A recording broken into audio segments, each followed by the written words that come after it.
No, I'm actually, I don't live there anymore. And so we're live now. What's up, guys? It's your man, Donovan Sharp, and welcome to this edition of TSR Live presented by Happy Hippo Herbals, home of the highest quality kratom on the planet. Visit happyhippoherbals.com today and get 25% off when you pay with Bitcoin. That's happyhippoherbals.com. All right, let's get to it, guys. My special guest today is an expert in men's fashion. He's been featured in 405 Magazine, Splurge Magazine OKC, and the Oklahoma Gazette. He has been on the television show Living Oklahoma, and he is one of the most sought-after men's fashion consultants in the industry. He made his first appearance on TSR Live almost 2 months ago, back on the 23rd of October, and he made quite an impression on all of us, myself included, and he's back for round two tonight. Gentlemen, please welcome Kevin Samuels to TSR Live. And Kevin, thanks for making time for us tonight again, man. We really appreciate it. No problem, no problem. Now, hey guys, what's going on? Now, normally, those who watch me on a regular basis know that I generally just wear like a t-shirt and ball cap. But for tonight's show, I had to step up my thread game and wear the black collared shirt. I can't have you upstaging me on my own show, man. It can't work that way. Well, you know, that's the thing. It's about fit more than anything else. But guys, we just have to make it a focus part of our routine for about 30 days, and then it becomes habit. I agree. I totally agree. Let's go ahead and get things started here. I get a lot of questions for you from my audience. Hey, ask Kevin this and ask Kevin that. One of the main things that guys have been asking about lately are hats. Where do hats fit in with a man's wardrobe? Do you wear a hat all the time? Do you wear it for a specific occasion? When is it appropriate to wear a hat? When is it not appropriate to wear a hat? What kind of hat do I buy? Do I wear a ball cap, a beanie, a pimp hat, a fedora, a Tribly hat, et cetera, et cetera? Give us your viewpoint on hats, when to wear them, what to wear them, and what kind to wear. You remember the TV show Mad Men?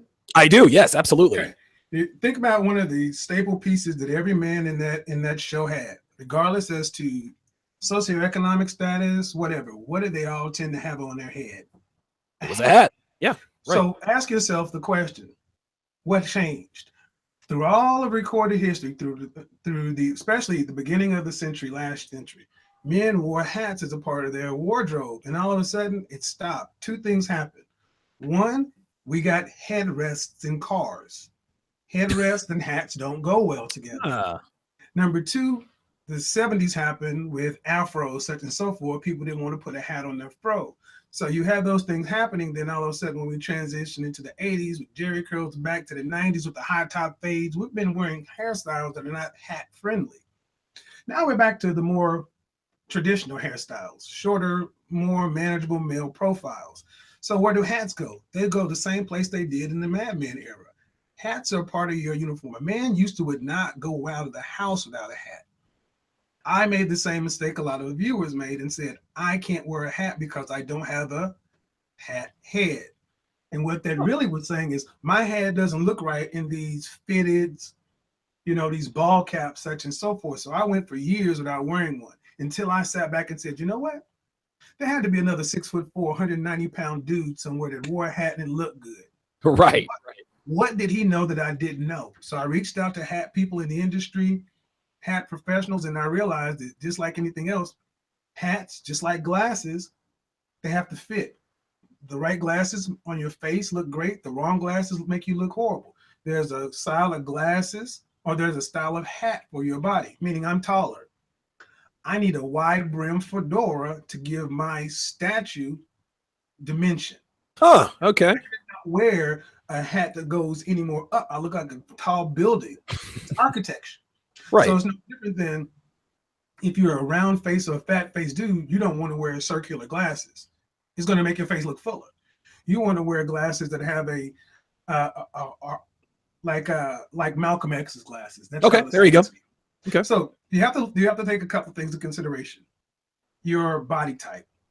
Your body type determines what kind of hats fit in your body type. Then your style personality. There are 9 style personalities.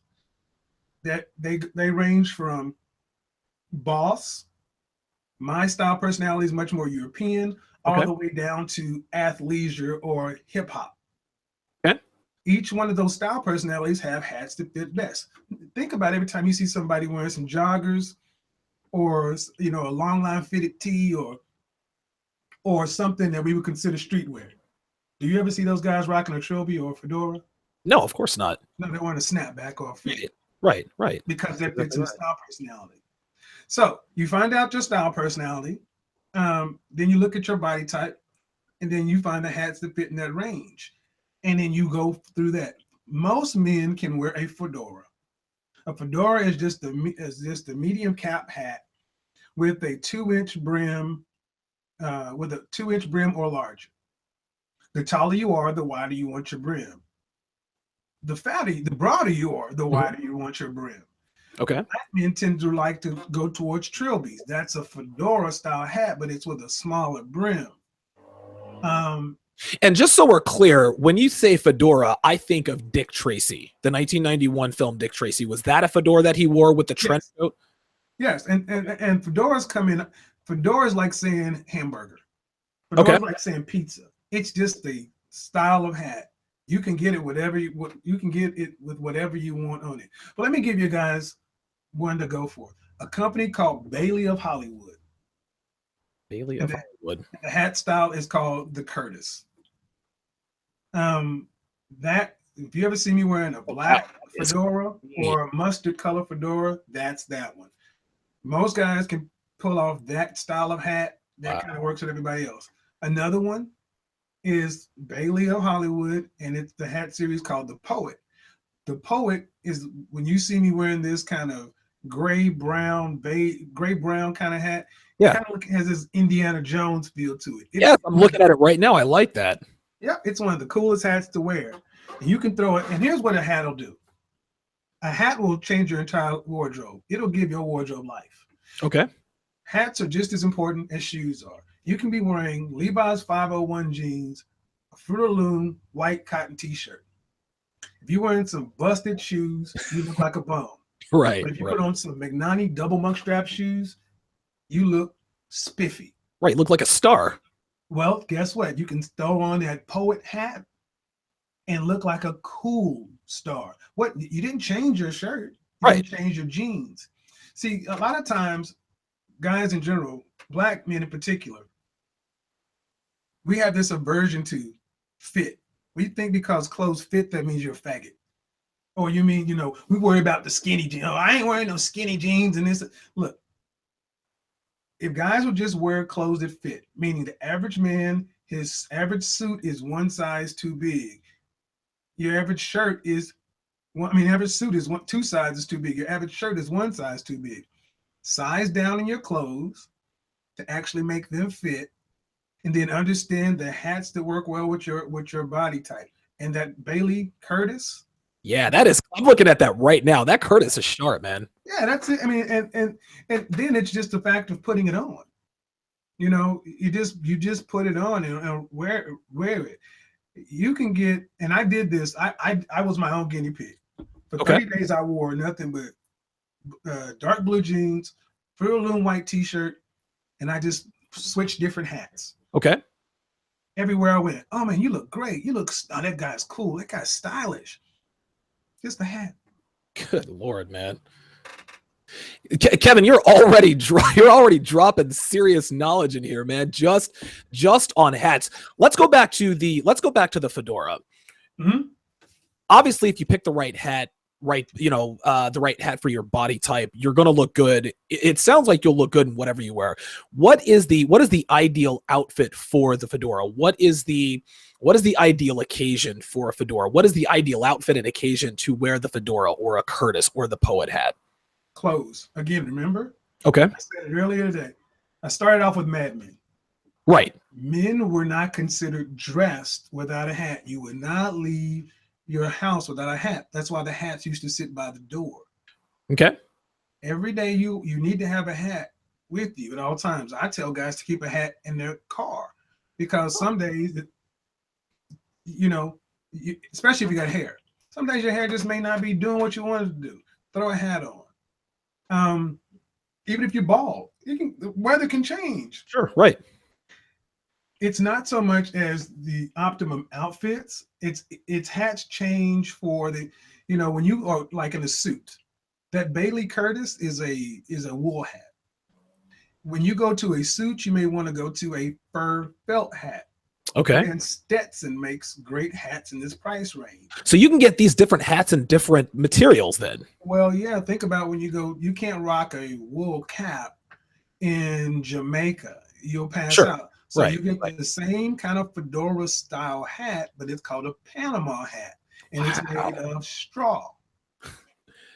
Fedora Panama hat. This is unbelievable. These are oh yeah, of course. You see these guys down in the with the down in the cabana, drinking drinking their like a lot of time they wear white clothes, right? They'll wear like a white yeah, right, exactly. And they always wear these kinds of hats. You never think like Lou Bega comes to mind, right? The Mambo #5 guy. That immediately pops into my mind.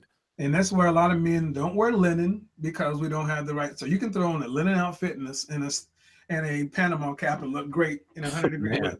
But think about it. You couldn't rock that Panama hat in Boston in about now.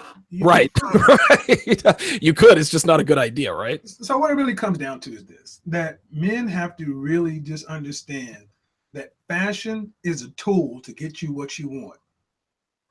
You can't change how tall you are, your skin color, your dick size. You can't change a lot of things, but you can control your image. And the reason I stepped away from Hollywood, NFL, NBA, big ballers, such and so forth, to work with guys in the middle, because guys in the middle can get the most by doing the least. You're not gonna versus P. Diddy. You're not saying who has the best suit, who has the image's best look. They're already there. Right, exactly. Who's in the middle, and you get him to actually start caring about his image just to the point to where, people look at you with respect. You walk in, people start talking to you a different way, engaging. I've had so many guys call me or get on my show and talk about, man, I'm a trucker, or I work as a teacher, or I work in this industry. And just because I've started wearing dress shoes instead of tennis shoes, because I started ironing my clothes and wearing a fragrance, managers are inviting me into meetings. My bosses talk to me and are bringing me into projects. I'm like, yeah, your image says so much. Let me say this for everybody. I know a lot of Black men watch this audience. We are the single biggest demographic of any group of guys who can make the biggest leap forward. We just got to get over this phobia that it costs a lot of money. It's somehow sissified, feminine, whatever. Right. Because at the end of the day, it is about competition.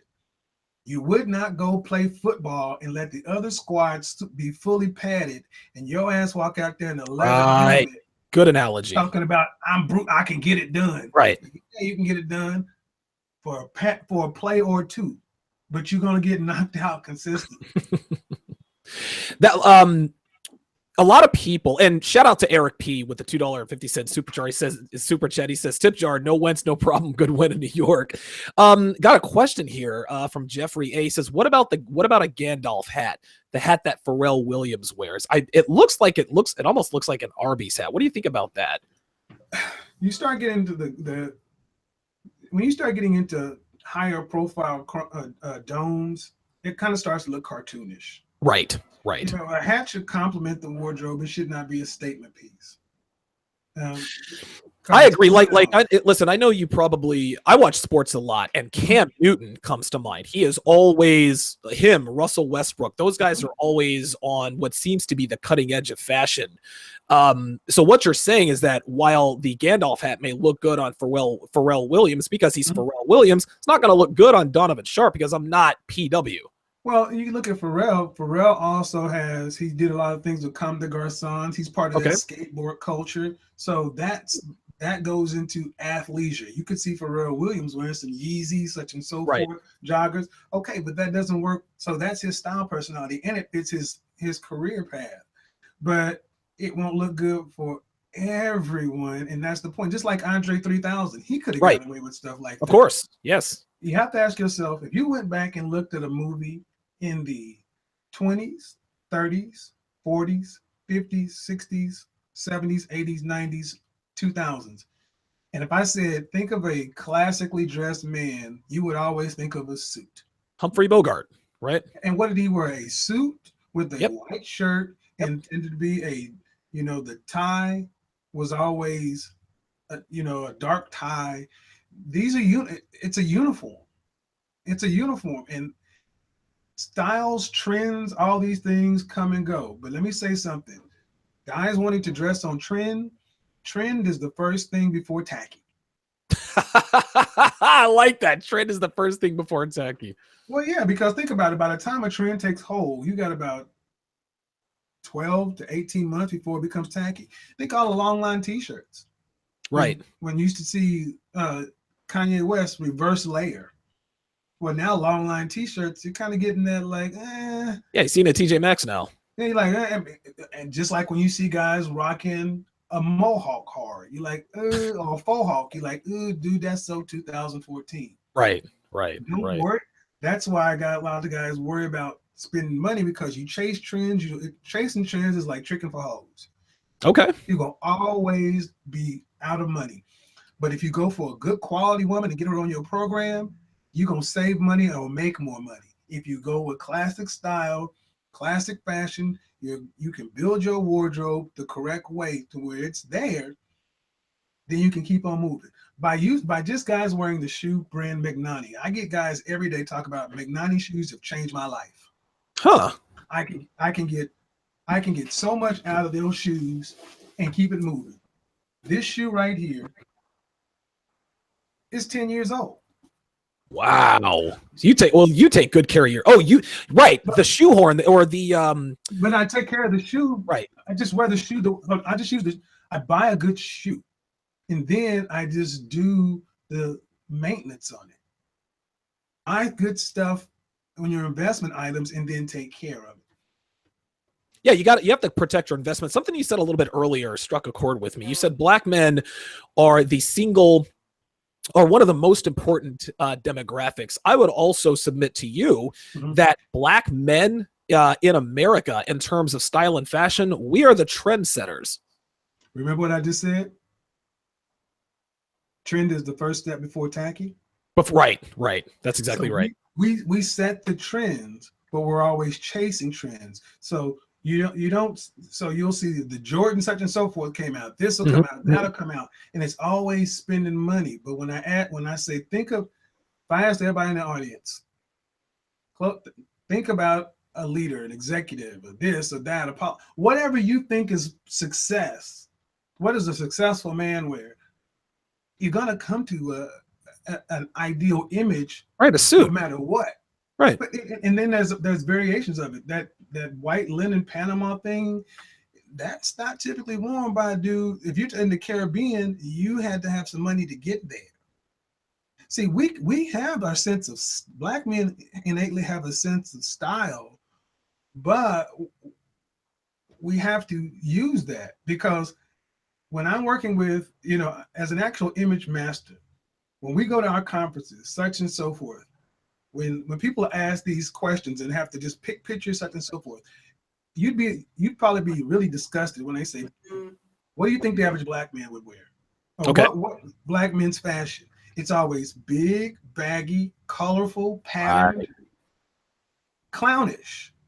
But then you look at the guys who, any other culture, and you can have flair, but there's success has a uniform and a language and a way of being. We have to align our image with these things, but a lot of times black men are like, I don't want to do it because I should not have to. They don't have to do it.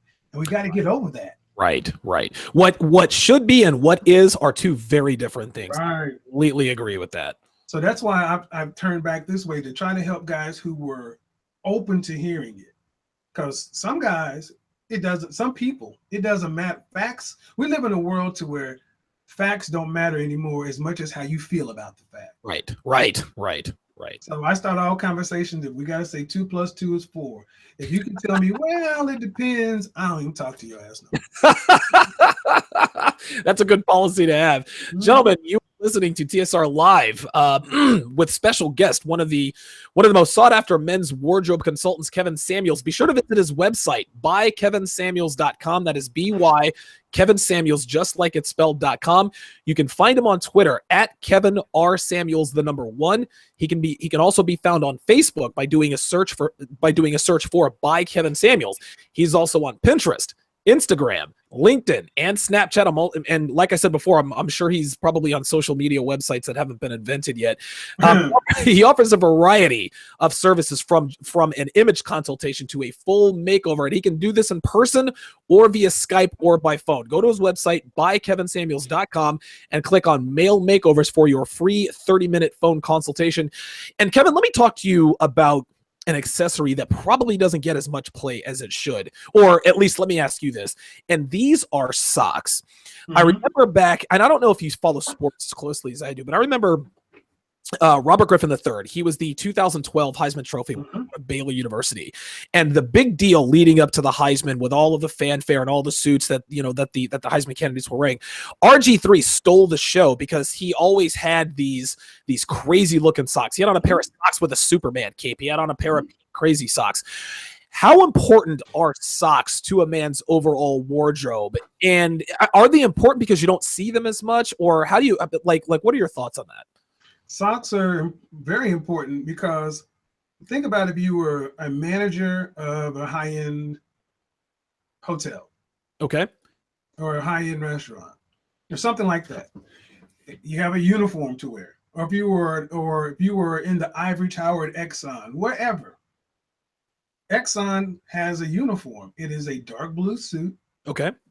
White shirt, red tie. That is in the employee manual. If everyone's dressed that way, where can you show hints of your personality and your style? You can do it with a watch, right? You can do it with a fragrance. You can do it to a lesser degree with your eyewear, but you can really do it with your socks or the lining in your suit. Yes. One of my wealthier clients, he likes a nice English cut tailored suit.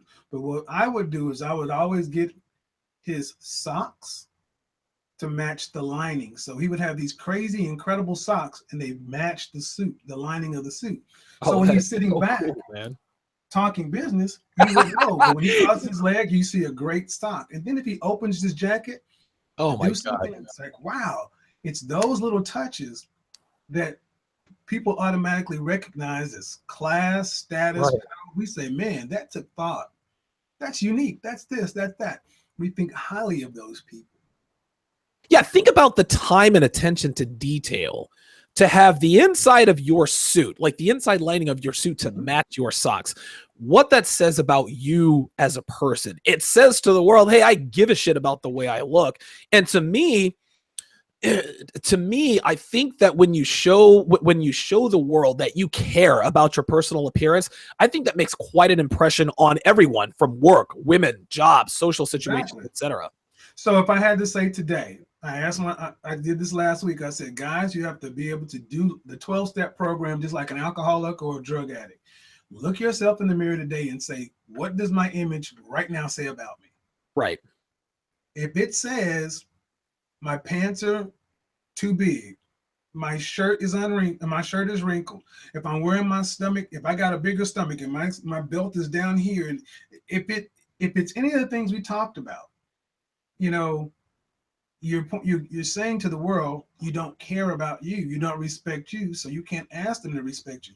Think about the times you've worn a suit, gone out into public, and people have thought you were a manager, right? A business. They thought you were important. They thought you were in charge. You could be. I get mistaken for store owners, this and so forth. We just equate suits and uniform, and it doesn't have to just be a suit. It just has to be a uniform we respect. And that's why guys get mad at me when I go in on Jordans and I say, think about what Jordans say. Jordans say grade school, high school. Oh my God, dude, you are speaking my language, man. I listen, I'm not gonna hate on guys who are shoe collectors or Jordan enthusiasts, but I don't get into the whole Jordan thing. It doesn't look good with anything I have. And I'm not the guy who's gonna tell the world, hey, I camped out all night and waited for the privilege to pay $300 for a pair of shoes, for a pair of sneakers that I can only wear with two things. I've had guys quit being patrons because they said I can't Wow. get with somebody who doesn't who disses Jordans. And I said one thing: show me another group of men, show me a group of non-black men who fight for their right to wear Jordans. You can't, right? None. Exactly. None. None. Zero. So I'm like, you can wear. I mean, I always say, wear what you want, but accept the outcomes.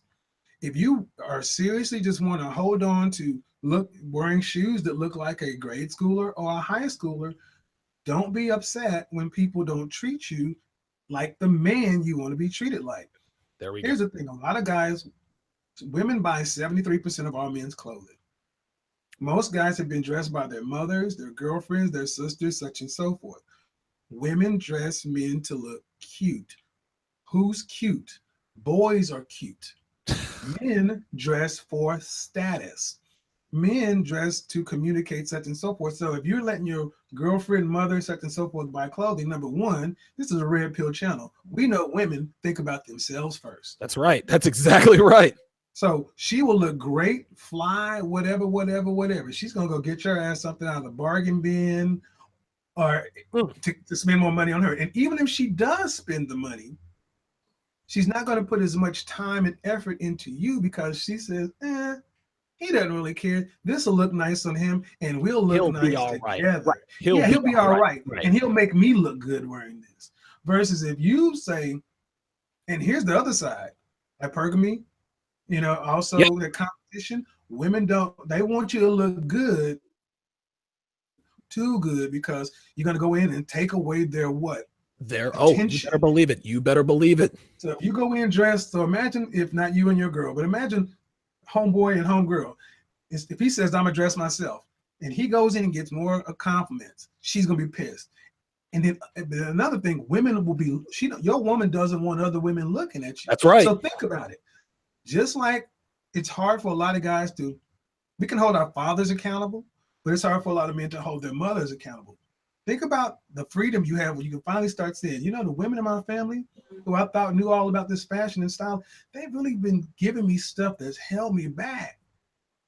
And it's not helped me get where I need to go. Right. And these men over here, guys over here are telling me what I need.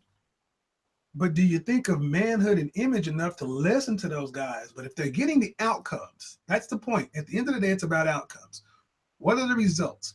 If your image is not working, if your image is working for you, you'll see it in your outcomes. If it's not, you'll see it in your outcomes. And again, it's funny that most men never think about the fact that most of our lives we have been dressed mostly by women. Mm-hmm. Yet we understand, common sense tells us that we don't take fitness advice from fat people any more than we would take financial advice from someone who's broke all the time. Mm-hmm. So why in the world would we take men's fashion advice from women? It doesn't make any sense, but we're kind of tricked into this thing. Like, okay, mother knows best, and females have this they have a supernatural sense on what looks good on a guy. And what you just explained is women aren't trying to make you look good for you; they're trying to make you look good for them. Well, and also because again, if the outcomes don't work, you are free to blame who? Your girl, your mama. That's right. That's exactly right. You can't hold yourself. It's almost like a cop out. Well, I don't look good because my girlfriend but when you dress yourself, when you take it upon yourself, guess what? You put your balls on the line. And if the shit goes downhill, the only person that you can blame is the man in the mirror. That's it. So my guys tend to come to me is when they're tired of having negative or neutral outcomes. They're ready to say, you know what? I know image is important. I don't do it well, but I'm ready to do what I need to do to get what I need. And that's with anything in life. When we're ready to take accountability and responsibility, we're always set up for winning. And then what tends to happen is that, like, I didn't realize that it just took this little. It took Right. this little tweak. It's not as complicated as I thought. See, when we when guys talk about letting women dress them, we almost give them mythical powers. Oh, my girl is good in fashion. My girl is good in style. No, she's She's a fucking woman, not. right? No, she's not. She doesn't know what the fuck she's talking about. There's there's one woman on YouTube that I would consider to be even in the ballpark of 70% of all of men's style channel. And that's because she has a track record. A lot of times you see women talking about women's stuff. You don't even see them getting into men's stuff anymore because so many men have come here and say, man, get the fuck out of here. You don't know what you're talking about. Right. Shout out to Geppetto Man with the $2 super chat. He said, just got here. Did Kevin talk about hats yet? Yeah, I had to let him off easy. I said, you missed it. Kevin dropped serious knowledge, but shout out to him. Shout out to Deron Brown, $5 super chat. He says, your clothing does set the tone. I had to elevate my gym clothing. Went from hoodies to Nike compressions. And what again, this is exactly what you said. The difference between hoodies and Nike compressions is that Nike compressions are a better fit. They hug the body. That makes all the difference in the world. I got a question here from, and I think I already know the answer to this, but Lorenzo Davis asks, should men buy cufflinks to wear with their suits? Cufflinks are it depends on your style personality. Okay. I think all men should have at least one pair of cufflinks. But it is not standard. It is not. It is, and it's also it's not always appropriate. Really? Because like it's not a conservative look. It's a European style flair. So it's kind of like saying a Rolex or a blinged out Rolex. You can wear cufflinks best after 5. After 5. Formal events, parties, such and so forth. You definitely can wear them during business hours too, if your style personality warrants it. Meaning, if you're like an Alec Baldwin kind of character. Of course, right. If you're a George Clooney kind of character, that's a boss. But if you think of somebody like Donald Trump, you really rarely see him in cufflinks. You should see him dressed like the typical blue shirt. Chris Christie, take a politician across the board. You rarely see them wearing cufflinks. Politicians look a lot like corporate people. Well, that's because they are indeed corporate people. There you go. So if you're going to be in corporate America, politicians and corporate leaders look similar. I will say this.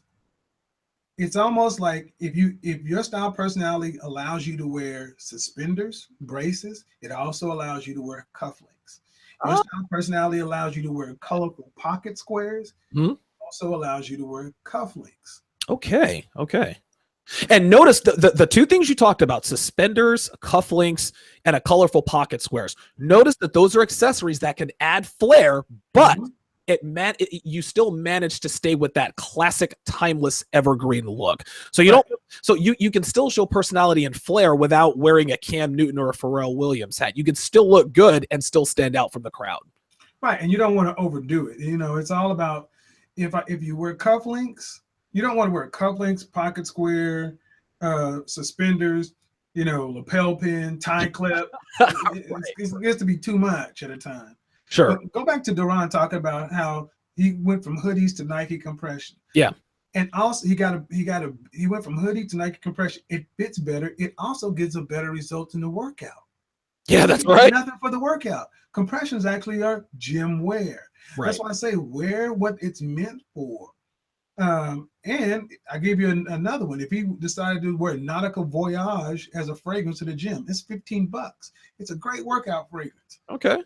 And you can the gym is one of the great places where you can actually work on your social skills, your soft skills, deal with other women, deal with guys. Yeah, it's a great place. I never thought about wearing a fragrance to the gym ever. Like, this is the first time I have ever heard about this. Dude, I used to when I taught spin class for 24-hour fitness.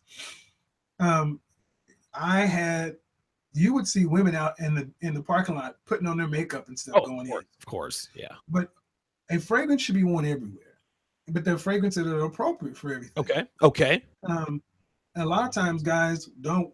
Here's the reason why a lot of times guys don't do anything, because we lack the knowledge. Guys hate doing stuff. Guys, we resist or shy away from things we don't know nothing about. Clothing. I was never taught how to dress myself. I was never taught this stuff, so I let my mama do it. I let my sister do it. Versus sitting down and going and say, I'm gonna pay for a consult and you teach me how to do what my dad could have taught me, or somebody, or the men in my family could have taught me, and learn how.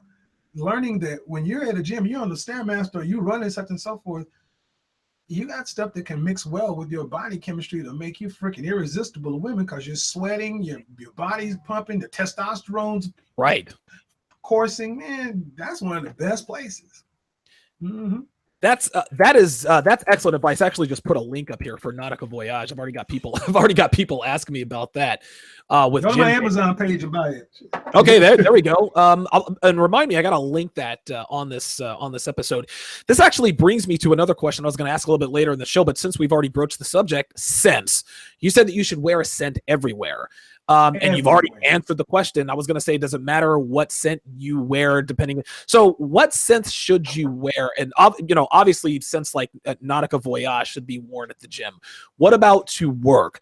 Popping around to the grocery store to pick up, bread, eggs, milk, and cheese or something like that. What are some situational fragrances you can recommend for my audience? Well, I'll tell you, Nautica Voyage is a great utility or great beater fragrance. Okay. Beater fragrances mean you wake up, take a shower, get out of the shower, just spray it on, you run into the store. Nautica, and it's inexpensive. Another one is Salvatore Ferragamo F Black. It's $30 at Ross. Wow. It can easily be a $300 fragrance. You can wear that going out on a date night, such and so forth. Mont Blanc Individual, another $30 fragrance, can be bought at Ross. You can wear that all day at work. It's a signature scent worthy, especially in the cooler months. Okay. Burberry London, $30 on FragranceNet.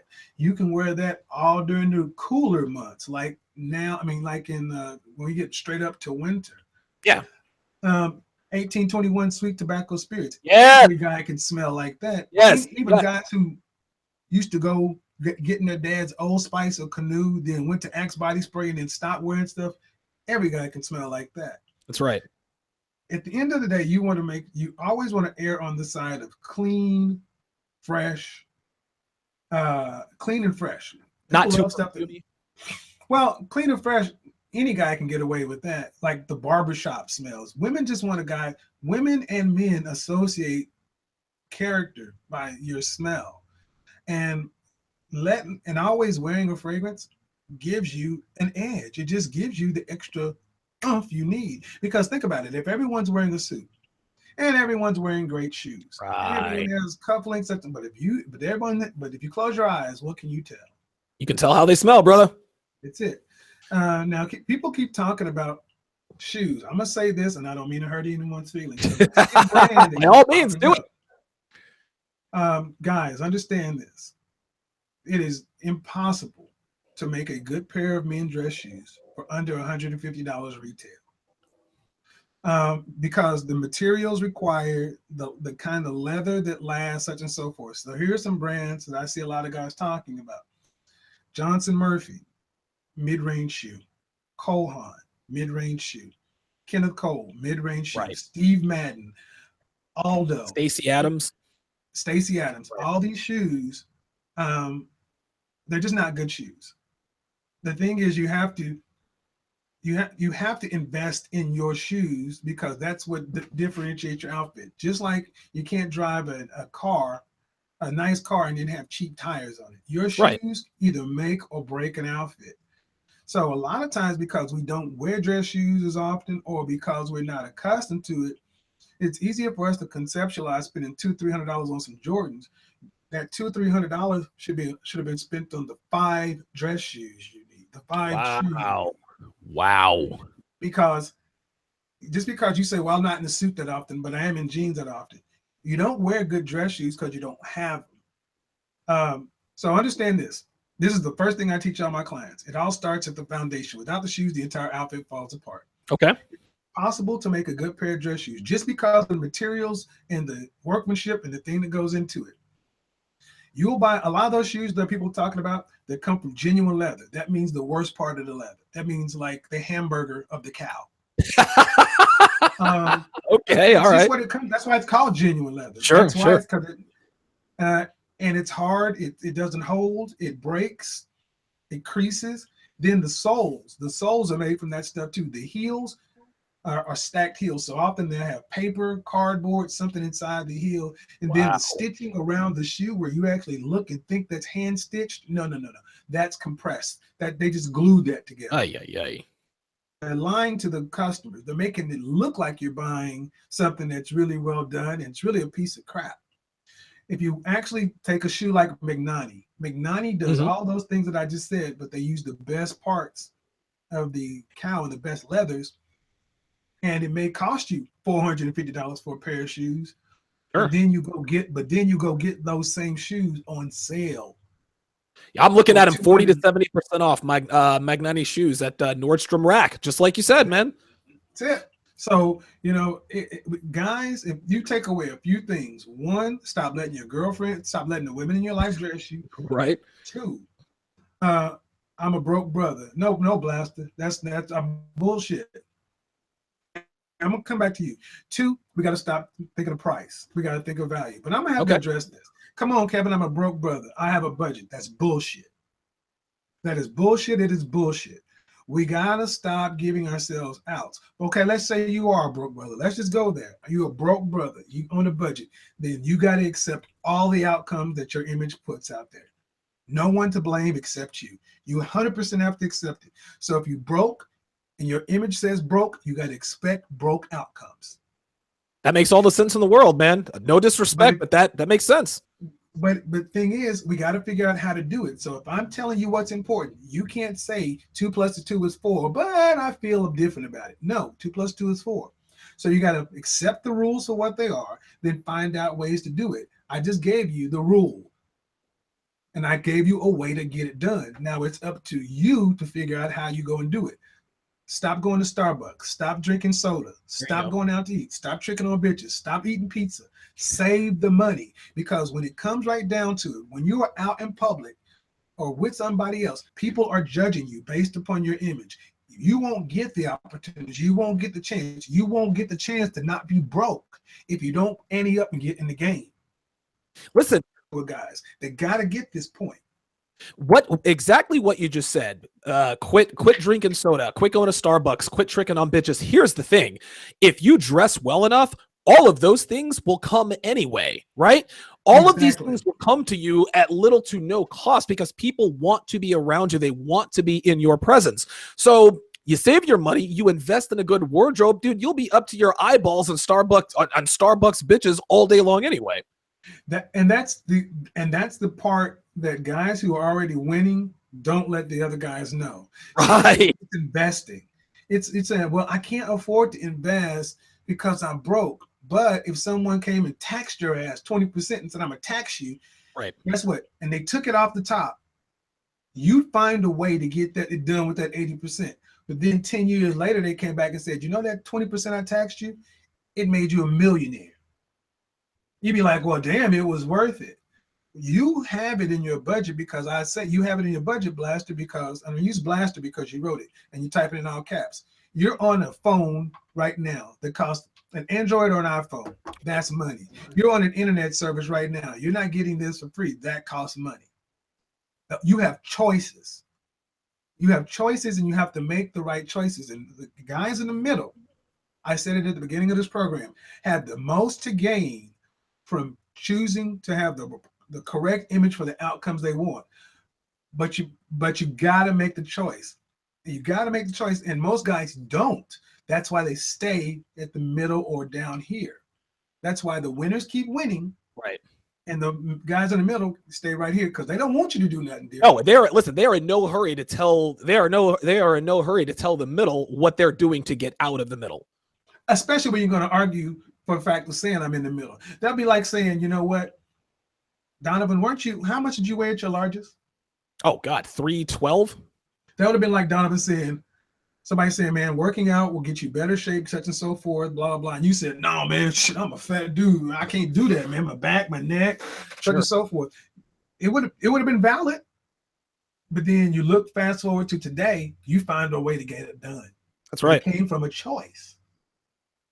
That makes all the sense in the world. I think the same principles that you can that you apply to your wardrobe, the time, the effort, the attention that you put into it, that can be spread out throughout your life in any and all aspects, just like you said, financially, fitness wise, et cetera, et cetera. It's not about the cheapest, it's not about the most expensive. It's about the value and what you can, and just like you said, I agree with you. The middle has the most to gain from change. Listen, I used to say all the time, you change your body, you change your life. And I've obviously done that. Guess what? You change your wardrobe, you also change your life. Well, and here's the thing. Unlike working out, changing your image doesn't require a lot. You got it. You just got to learn. You have to, what you end up having to do is you have to get new knowledge. You can either sit online, try to figure it out, but trying to learn what I do, it'll cost you 10 times more. Sure. You gotta either pay somebody to put you give you a learning curve and then implement, or you got to learn it yourself. But then you go directly into your wardrobe, and I tell you something like this. Most people don't wear 80% of their clothes. Right. I remember you telling us that last time. Yeah, but then once you learn what I'm talking about, you go in and say, you know what? I don't wear this. I don't wear this. This isn't good. Here are my dress shoes. What did he say? He said my dress shoes. What, change the laces in these brown shoes and make them blue? Okay, I'll go buy a $2 pair of blue laces and put them in these brown shoes. And I'll wear them with some jeans and a blue shirt. And then I'll put a jacket on. I'll used to wear a t-shirt and put on a jacket and see what happens. And I'll spray on this nautical voyage stuff. Dude, you've literally transformed yourself with shoelaces and cologne. That's it. But you're going into it with a mind that says there's a possibility. You're not going into it. See, imagine if you'd gotten the gym at 312 pounds and said, I'll never get down to, I'll never lose all this weight. Right. I'll warm up for 30 seconds. I'll do 2 minutes of cardio. I'll just get a little going. Okay, I'll lift some weights, but you know what? I'm not going to really try it. I'm not going to change my diet. I'm not going to because I'm too big. It's too late. Right. Versus just saying, fuck it. I got to do what I got to do and go into it. And then say, get some outcomes. I try to get guys, especially on YouTube, listen to what I say. Go do what I say do. For like in January, I'm going to drop a new series, 30 Days to a New You. Well, I'm going to challenge guys who tell me that can't be done. I'm going to challenge you. 30 days, do what I say do. And I'm going to track it. And I guarantee you, if you have a better result than me, I'll pay you. Okay. I like that kind of guarantee. Shout out to CD, the $5 super chat. He says, quote, what was that Salvador Ferragamo fragrance again? Can he repeat that, Donovan? F Black. Salvatore Ferragamo F Black. Let me look this up. I'll link it here. Yeah, go to my Amazon page and buy this shit. So I get actually, hold on. I'll tell you what. I'll go to Amazon.com and I'll go ahead and put you in there. Kevin Samuels.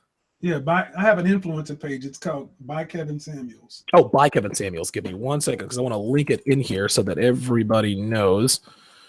Okay, my internet is betraying me here. Come on now. I can leave it in the comment section. Okay, yeah, leave it in the comment section and then send me the link and then I'll link it in this episode. Shout out to Everyday Dre for the $2 super chat. He says, I got great results implementing Kevin's advice. That's the thing, Kevin. The advice that you gave us in episode 141, that was revolutionary.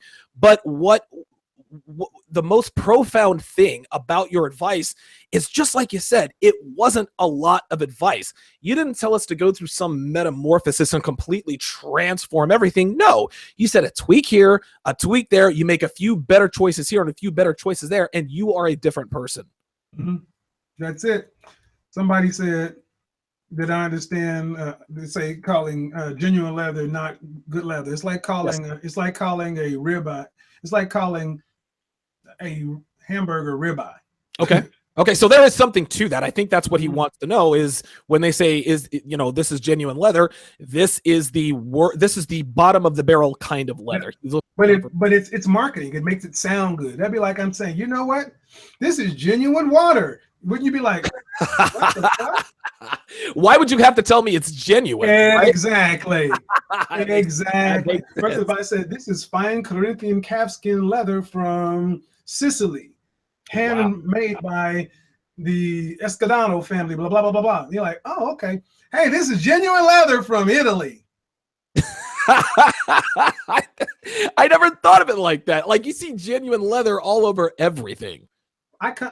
My career was 25 years in corporate American sales, corporate sales, business to business. 15 of that was in advertising and marketing. I know, I was on Angry Man show talking about all the training companies put into me. And all these little tips and tricks are the way we get people to override their programming. It's no different than the subliminal shaming tactics. If somebody said, well, if you want to be weak like that and worry about your image, go ahead. Like, what? What the hell? Yeah, I mean, it's like saying, well, we understand it in the negative, but we don't understand it in the positive. When we say, hey, if you want to buy some shoes, you can go ahead and get this genuine leather. You don't have to go over here and get that. Like, wait a minute. Why would I want your genuine leather? What is genuine leather? Go find out what genuine leather, and you'll find out what it means. It means shit. Genuine leather, shitty leather. I agree. I think it is definitely, it's obviously a marketing thing, because I bought or up until now, I used to think genuine leather, oh, this is the best kind of leather. Does that mean, does it over into leather jackets when they say, hey, this leather, genuine leather, same thing? Well, see, here's what it goes. With 70+% of the clothes men buy are bought by a woman.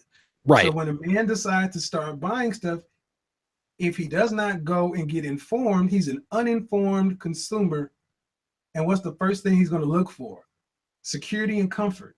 Mama's girlfriends, sisters ain't getting it to me anymore. I'm out here. This is uncomfortable for me. I want security. What? This is genuine leather by Perry Ellis? Okay, I know Perry Ellis, and it says genuine leather. Cool. I got it. I'm good.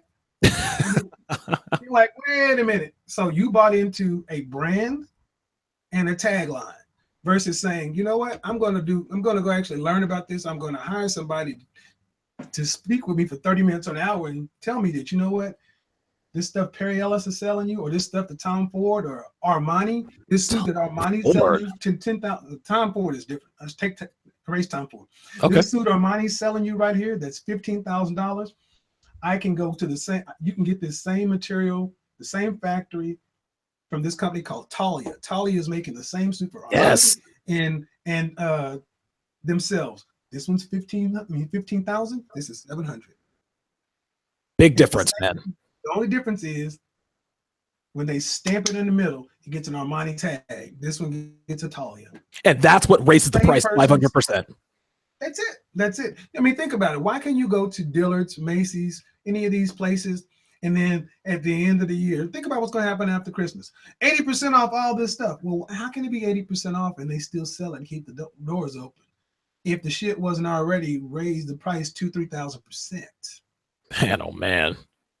And a lot of people buy into that stuff because, just like you said, I think that most people are just uninformed consumers. That's it. And that's the thing. So when I say get a Skype consultation or whatever, what guys already who are unaccustomed to buying, uninformed buyers, we think, why would I spend, I'm going to add to my cost by hiring this dude? Nah. So what? You're going to go to the store and let some girl behind there who's been working at Taco Bell teach you, and then use her expert advice to go out there and try to get better outcomes. See, there are no shortcuts in life. Right. You either do the work or you pay for the learning curve. You're a business person. As your business continues to grow, you have to do your own accounting, this and so forth. You can do QuickBooks, but guess what? You still had to learn some stuff. But as your empire grows, you're going to have to hire. Well, you don't have to. You're either going to have internal accounting or external accounting. You can't keep doing it yourself. Everything you try to do for yourself means less time spent doing what you need to do. It makes more sense for guys need to learn how to hire professionals. Get you a mechanic to work on your car, get you an attorney to handle your legal stuff, get you an accountant to handle your financials, get you a good doctor, and then get you a business coach, get you a life coach, get you a personal trainer. But it's like all they're thinking about is all these costs are going to cost me too much. You don't get them all at one time. You get them as the situation merits it based upon the outcomes you're trying to achieve. You don't go hire your attorney today. And think about the return on investment, right? There you go. Like, this isn't, you're not just buying stuff. You are investing in yourself when you do these things and hire professionals. This is what you do. But think about it. guys today don't really think that highly of themselves.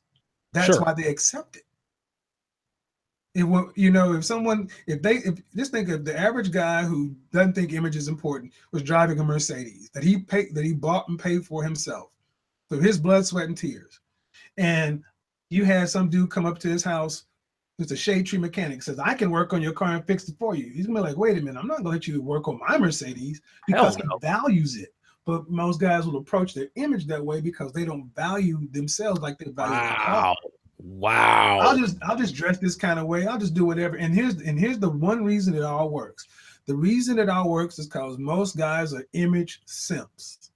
Women can continue to fuck around and be hypergamous, everything they've been, not because women are so powerful, it's because the white knights and the simps make it possible. Right. The only reason guys can walk around with their image being shit is it requires other guys to walk around with their image being down here. As long as we're all not, you know, looking better, trying to be the best, it's good. But the first time a guy says, you know what, I can get ahead by doing this, it's like crabs in a barrel. It's like, oh, look at that fag over there trying to wear that suit.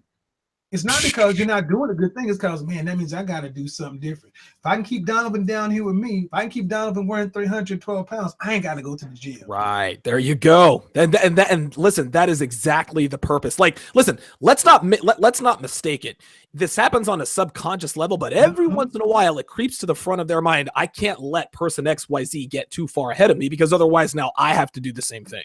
Right. And what I'm saying to guys is today, let's round it back to where we started, because we're almost at an hour. When we started out talking about Mad Men, guys had a standard. You wore a suit, shirt, tie. That was just the barrier to entry. So in order to look better and be better, your suit had to be better, your hat had to be better, so so forth. Today, most guys don't do anything. So just by making a small tweak here or there, you can get exponential results on small investment. Shout out to Everyday Dre for the $2 super chat. To piggyback off what he said, I got great results implementing Kevin's advice. He says women have even been approaching me more often. This is what happens. Listen, ZZ Top, I think it was ZZ Top, they wrote a song years ago called Every Girl Goes Crazy About a Sharp-Dressed Man. Listen, man, like, songs are made for a reason. They are not myths. This is actually the truth. Shout out again to Geppetto Man, $2 super chat. He says, what about long silk scarves at formal occasions? What do you think about that? Depends on your style personality. Okay. Long silk scarves only work well if you have a European style personality. Like yourself. If you have an all-American style personality, people who wear, like, you know, sheepskin coats, flannels, you know, that kind of stuff, it wouldn't make any sense. You keep hearing me talk about style personality, and that's the hardest thing for guys to figure out. You need to sit down with someone to help them map out your personality, or you could do it yourself, but it's going to take you time to figure it out. And this is where we end up wasting a lot of stuff. Because we pull from all kind of style personalities. You may go to Ralph Lauren for this, Brooks Brothers for that, you know, Kenneth Cole for this, Tom Ford for this, such and so forth. And it's all over the place. You're trying to make a puzzle from a bunch of different pieces versus saying, you know what, your style personality leans this way. Right. And here are the designers and manufacturers and makers and things that work best for you. You don't have to worry about your trial and error. A lot of times we don't know our style personality, so we just try to figure it out. That's why we don't wear 80% of our clothes, because that 80% of your clothes in there are mismatched style personalities. Right. It doesn't, and you know, subconsciously it doesn't match your style personality, which is why you don't wear 80% of your clothes. Last couple of questions here. Cyborg K asks, what about lambskin jackets? Are they trash? Lambskin? No. Again, style personality question. Is the lambskin jacket trash? No. I have a lambskin jacket, but it just depends on what the outcome you're trying to get. I think every guy should have a good black leather jacket. Every guy should have a nice pea coat and a bomber jacket, and then a dress coat. Okay, very good. Go through those one more time. Jackets that every man should have. You said a black leather jacket, a pea coat, a bomber jacket, and a 3/4 or a full length coat. The most important one is the black leather jacket, though. Right. Black leather jacket. And see, here's the thing: most guys get a black leather jacket, and it's oversized. The jacket needs to fit. So if you you need your measurements. You know, most guys go small, medium, large, extra large. Those aren't measurements. I'm a 15 and a half, 36, 37. Those are my measurements. Wow.